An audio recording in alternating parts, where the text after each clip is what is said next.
মাবুদ গো, তুমি কি আমার অন্তরের এই ঝড়টা শুনতে পাও?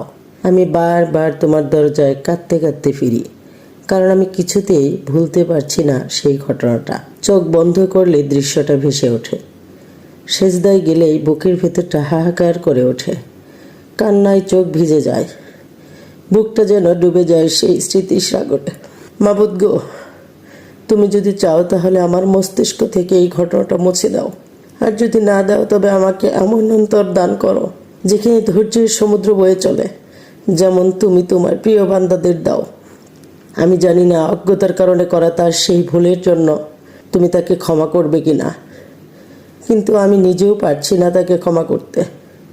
জানি ক্ষমাই মহৎ গুণ, তবু এই জায়গায় এসে আমি বারবার ভেঙে পড়ছি, বারবার আটকে যাই, নিজেকে হারিয়ে ফেলি।